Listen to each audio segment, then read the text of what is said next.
शाम को जूलिया के ससुराली उनके घर आगाफ लेते 3 साल जूलिया का होने वाला शोहर भी था। काफी मेहनत से उसने सफाई की पूरे घर की और अब उनसे सलाम अदा करने के बाद वो पास जाकर बैठ गया। आदत से मजबूर जूलिया के होने वाले शोहर को देख वो अपनी जुबान पर काबू न रख पाई। भाई अरशद, जब भी आप आते हैं 5-6 किलो वजन आपका बढ़ा ही होता है। ऐसा क्यों? खाने पर थोड़ा हाथ तक रखे, शादी होने वाली है। आपकी इतना मोटा दिखा कभी देखा है? किसी को आपको तो शेरवानी भी पूरी ना आए, अब भी देखो आते ही समोसा हाथ में पकड़ बैठ गाफ लेते चली थी। हमेशा की तरह अब भी सच ही बोला इसने, जो बाकी नफूस को बेहद नागवार गुजरा। आयरा खामोश हो जा। फौसे से उसे भूल नजमा बेगम मंसवाई हंसी के साथ उसे चुप करवाने लगे, मगर अरशद के वांदा चढ़कर गविया हुई। बहन, आपकी बड़ी बेटी को बेचारी बहुत कम वो है।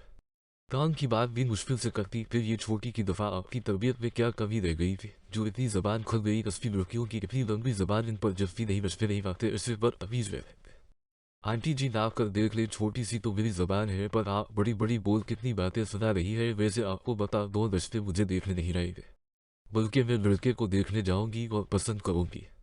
असल में किसी की इतनी जरूरत नहीं जो मुझे रिजेक्ट कर सके, तो आप इस बात की फिक्र मत करें, वरना वक्त से पहले ही मजीद बुरी हो जाएगी। बस आप मेरी बहन की शादी करवा कर इसे ले जाए इधर से, जो आपके टाइप की है। खूबसूरत मुस्कुराहट के हमरा वो इनके खौं को अच्छे से जगा गई थी। भूबा है, कितना बोलती है। वक्त तमीज लड़की, सोच देखो उसकी, तुझे तो जैसे बादशाह चार्ल्स मिलने वाला है। अभी से ही कितना गरूर। आयरा उन्हें हमेशा से ही एक आंख न भागती, तब भी वो बना इन दोनों की उम्र का लिहाज किए बाकायदा लड़ाई कर रही थी। अस्ते साहब, नहीं नहीं आंटी जी, कन चार्ल्स तो आम सी सूरत का मालिक है, तो मेरी तरफ से इनकार है, लेकिन हम मेरा शहजादा शक्ल के लिहाज से बिल्कुल फैद मुसफ़ी जैसा होगा, और दौलत के लिहाज से कोई नवा। इतने बड़े बड़े ख्वाब वो तुझे ही तो मिलेगा। तंजिया मुस्कुराहट चेहरे पर लिए वो आयरा का मजाक उड़ाने लगे। अफसोस बस कर दे, सारा मूड खराब कर दिया मेरा। आप ही की शादी की डेट फिक्स करने आई है, या मुझ में बुराई निकालने बहुत ही कोई फारो लोग हैं आप, या फिर अकल से पैदल हर जगह को अपना वेदा ही समझ ले। समोसन की प्लेट को उठा उन्हें खड़खड़ी सुनाती वो वसे से कमरे में चली गई। पीछे से जूलिया ने उसे पकारा, समोसे को रखती जाओ वायरा। बना रखे वो कमरे में बंद हो गई। वसे में कहा वो किसी की सुनती थी। बहन मेरी बात मानो, फायदे में रहोगी। मेरी बहन आसफा का बेटा है, थोड़ी उम्र बड़ी है, पर कहाँ मानी रखती है। ये बात उसे ऐसी तेज जबान लड़की ही चाहिए जो हर वक्त उसे अपनी बातों से हंसाती रहे। मशूरा मानो पर कर दो, उसकी शादी मोबाइल की दुकान है, अच्छा खासा कमा लेता है, ऐश करेगी तुम्हारी बेटी ऐश। निजमा बेगम ये बात सुन सोच में पड़ गई। आयरा की हरकतों से वो खुद भी तो बहुत तंग थी। अच्छा सोचूंगी। फिलहाल आप ये बताएं शादी जूलिया की कब करनी है? सकता फिर इंतजाम वगैरह भी तो करवाना है। हाँ है, मुबशर साहब की रजामंदी के बगैर वो कैसे हामी भर देते? हाँ बहन, ऐसे करते हैं, अगले महीने के पहले जुमा को निकाह कर लेंगे। जी बेहतर हो गया। जहाँ अपनी शादी फकस होने पर जूलिया शर्माई व नजमा बेगम भी खुश हो गई। और ये ले नजमा बहन पर्ची, आपकी बेटी की जरूरियात के लिए जो जो सामान चाहिए इस पर्ची पर लिखा है। अच्छा फिर हम चलते हैं, याद से अपनी छोटी बेटी के रिश्ता वाली बात पर गौर करना। जबरदस्ती उन्हें पर्चा थमा वो खातून उठ खड़ी हुए। जी अच्छा, मैं बात करूंगी। जूलिया के अब्बा से आपने तो कुछ खाया ही नहीं, कुछ खा तो देते। अब क्या खाना, हमने समोसे तो वो ले गई, बाकी चीजें भी उसे ही खिला देना, कुछ वक्त नहीं तो बंद रहेगा। इतना बोल अरशद और इसके बाद बाप वहां से चले गाफिलत 3 वसे से तभी नजमा बेगम और जूलिया आयरा के कमरे में गई, और जो समोसे वो खा रही थी उन्होंने हाथ से छीन जूलिया को पकड़ा दिया। तो क्या चाहती है? तेरी बहन की शादी ही ना हो, क्या जरूरत थी बकवास करने की? तेरी जबान कुछ वक्त खामोश नहीं रह सकती। ये समोसे मैंने मेहमानों के लिए नींद दाफ और तीन थे, तेरे लिए नहीं। अमी जी क्या हो गया है? मैंने ऐसा भी क्या कह दिया उन्हें जो आप इतनी आग भगोड़ा हो गई है? नून बनाए जूलिया के हाथ में थामी प्लेट को देखती वो उल्टा सवाल कर गई। बस बहुत हो गया, तेरी बहन की आगले माँ शादी है, साथ ही तेरी भी कर दूंगी मैं। कम अज कम तेरी बकबक से जान आजाद हो गई, आराम से हमारा बोझ भी खत्म हो। जीन पलिफ लेते 3 दा। मुझे तो अच्छा रिश्ता भी मिल गया जो तुझे बर्दाश्त कर सके। क्या क्या कहा आपने? लगता है सदमा आपने ज्यादा ही ले लिया। इसे इस बात पर यकीन ही ना आया वो क्या बोल रही है।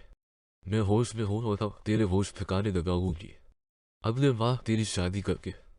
अनी क्या मेरा शहजादा मिल गया? आपको कौन है, कहाँ रहता है? एक पन को वो भी खुशी से चेक उठी, उसे लगा उसकी डिमांड के मुताबिक रिश्ता ढूंढा है उसकी मन ने।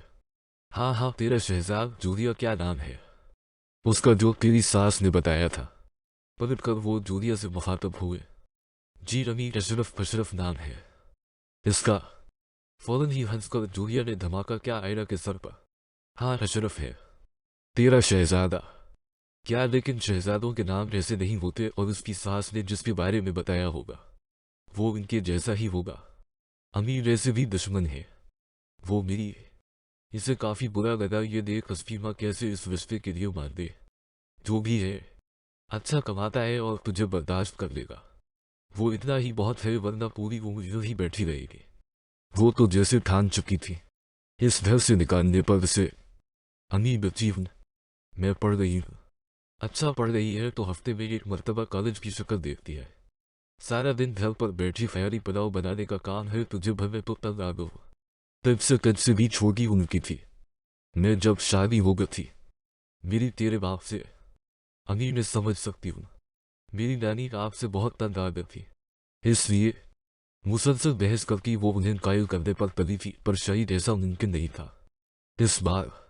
हाँ लेकिन तो पता नहीं कौन सी बला पैदा हो गए है। हमारे घर अशरफ की अपनी दुकान है, मोबाइलों की बहुत खुश रहेगी। अनी में कह रही हूँ ये गंदे इरादे आप अपने तक ही रखें, अगर इसे हकीकत बनाने की कोशिश भी की आपने तो आग लगा दूंगी मैं इस दुनिया को। अपनी जानिब से उसने आखिरी कोशिश करते धमकी से नवाजा। हो गया तेरा, अब सुन मेरी बात, तेरी शादी अशरफ से ही होगी। बस बात निर्णय तय कर दिया है, रिश्ता तेरी बिल्कुल नहीं चुकेगी। बस कर दे, आपको समझ क्यों नहीं आ रही है, अमीर में किसी अमीर शख्स से ही शादी करूंगी, वो बुढ़े वो ही क्यों ना हो। पहले मैं सोच रही थी आप मजाक कर रही है, लेकिन आप तो सीरियस ही हुए बैठी है।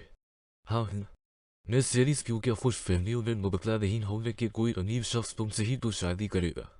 तुम्हें ऐसी क्या खास बात है जो वो अपने मायार की लड़कियां छोड़कर जैसी से शादी करेगा, तो 2 सालों से एफ यही कर रही है। मतलब ज्यादा पढ़ी लिखी भी नहीं, गरीब घराने की है, तो वह सबसे बढ़कर तेज जबान की बेवकूफ लड़की कोई नहीं लाने वाला शहजादा तेरे लिए। कैसी माँ है आप, हमेशा बुराइयां ही आपको मुझ में दिखाई देती है। ये नहीं कि हसी भी तो अपनी वाहिद खूबी से उसने उन्हें रोशनास करवाया। हसन कोई नहीं देखता, बस कर दे आयरा, मेरा फैसला बदलने वाला नहीं। बस आप कर दे अमी मेरे साथ, अब इस बारे में बात भी मत कीजिए। वैसे से तनक उन्हें बोल वो पाँव पटकती वहां से बाहर चली गई। छत पर पहुंच अकेली बैठकर वो बके आंसुओं को हाथ की पश्त से रगड़ साफ करने लगी थी। उसे शदीद तकलीफ हुई अपनी माँ की सोच पर। मानती हूँ मैं बड़बड़ बुरी हूँ जो मुंह में आता है मार देती हूँ। अगले के मुंह पर दूसरों की तरह घनी नस्ली नहीं है। मैं बगैर अनी हर वक्त बातें ही सुनाती रहती है, मुझे क्या, मुझे तकलीफ नहीं होती, या पत्थर का दिल है मेरा, या हर कोई मेरी बात का मजाक उड़ाता है। अब मेरा अमीर शहजादा मुझे भेज ही दे। आप हर इंसान की सोच के मुताबिक फैसले करते हैं ना, मैंने हमेशा से यही सोचा है कि मेरा शोहर अमीर होगा, खूबसूरत होगा, बिल्कुल परफेक्ट, लेकिन लोग नहीं मानते इस बात को। अब प्लीज मुझे मनवा दे, इससे प्लीज मजीद सब्र नहीं। फूट फूट कर रोती वो सच्चे दिल से ना बोलती, और ऐसे कभी हवा है जो उसकी ना कबूल ना होती। वो काफी टाइम से अनुषा को कॉल किए जा रहा था, पर वो कॉल पर नहीं कर रही थी, ना जाने कहाँ मसरूफ थी। क्या हो गया यार, फोन क्यों नहीं उठा रही तुम। तंग आते उसने मोबाइल बेड पर फेंक दिया और खुद आउट कर शावर लेने चला गया। जब वो बाथरूम से बाहर आया तब अनुषा ने इसे कॉल की, भाग कर उसने इसे पर क्या फिक्रबंदी से गया। क्या हुआ है तुम्हें, फोन क्यों नहीं उठा रही थी। पता भी है कितनी फिक्र हो गई थी। हंसफी परेशानी को मद्देनजर रखे बना ही वो बेजारियत से बुरी। हाँ तो क्या अब हर वक्त तुम्हारे फोन का इंतजार ही करती रहा करो ने, तुम सिर्फ यही करते रहा करो जो काम करने का आपने लेकिन हो वो तो होता नहीं, मुझे तो लगता है इस बारे में तुमने अपनी दादी से बात भी नहीं की होगी। यार कर बोंगा, बात क्या हो गया है। बार बार अनुषा का जोर देना उसे भी चिड़चिड़ा कर गया। कुछ नहीं मांग बेट, मेरी शादी किसी और से करवाना चाहते हैं, रिश्ते देख रहे हैं मेरे लिए।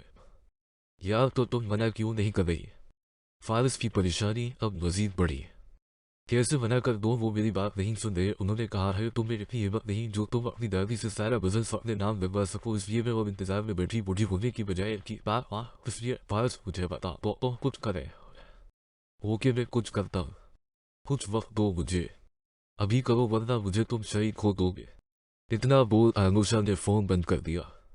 यार अनुषा मेरी बात तो सुनो, उशर अब उसे क्या हो गया, ये तो दादों से मेरी लड़ाई करवाना चाह रही है, लेकिन फारिस मुझे कुछ करना होगा वरना वो मुझसे दूर चली जीन अलिफ लेकर छेदी थी।